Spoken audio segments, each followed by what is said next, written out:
Guys അപ്പോൾ നമ്മൾ നേരെ നോക്കുമ്പോൾ നമ്മൾ പീക്കിൽ ഇറങ്ങാണ്ട് ഈ ഒരു ഭാഗത്തേക്ക് വെച്ച് പിടിച്ചതിന് ഗൈസ് ഒന്നും നോക്കിയിട്ടില്ല ഗൈസ്. അപ്പോൾ ഈ ചാനൽ ആദ്യമായിട്ട് കാണുന്ന ഫ്രണ്ട്സ് ഉണ്ടെങ്കിൽ മറക്കാതെ തന്നെ ചാനൽ സബ്സ്ക്രൈബ് ചെയ്യാൻ നോക്കുക.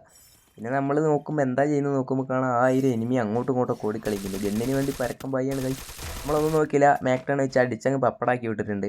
പിന്നെ അവനെ പപ്പടാക്കുന്നതോടെ നമ്മളെ അവൻ്റെ ടീം പപ്പടാക്കി. അതുകൊണ്ട് നമ്മുടെ ടീം നേരെ പോയി അവൻ്റെ ടീമിനെ അങ്ങ് പപ്പടാക്കി വിട്ടിട്ടുണ്ട് ഗൈസ്.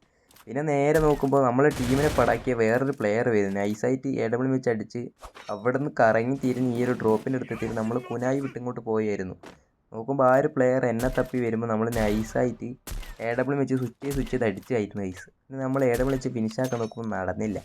പിന്നെ ഒന്നും നോക്കിയില്ല, ടീമിനെ പൊക്കാനും പറ്റിയിട്ടില്ല. നേരെ ഇതിൻ്റെ മേലേക്കാൻ കയറി ഒന്നും നോക്കാണ്ട് നേരെ ഒരു പ്ലെയർ വന്ന് അവനങ്ങ് അടിച്ചിട്ട് പിന്നെ സിവിനെ ഏത് ജില്ല നോക്കും. രണ്ടുപേരും ഒന്ന് അടിയോടടി നമ്മളെ നൈസായിട്ട് ഒരുത്തിനെ അങ്ങ് ഡൗൺ ആക്കി. പിന്നെ മറ്റവനെ നൈസായിട്ട് വെച്ച് അങ്ങ് പണി വിട്ടിട്ടുണ്ട്. പിന്നെ നമ്മൾ നേരെ ഈ ഒരു ഭാഗത്ത് ടീമിനൊക്കെ റിവൈവ് ചെയ്തെത്തിയപ്പോൾ വേറൊരു പ്ലെയർ നൈസായിട്ട് 165 കൊടുത്ത് അവൻ ഗ്ലൂ ഇട്ട് നോക്കുമ്പോൾ ഒരു റൈറ്റിലേക്ക് ഓടുന്നു. നൈസായിട്ട് 165 കൊടുത്ത് അവനെ ഡൗൺ ആക്കിയിട്ടുണ്ട്.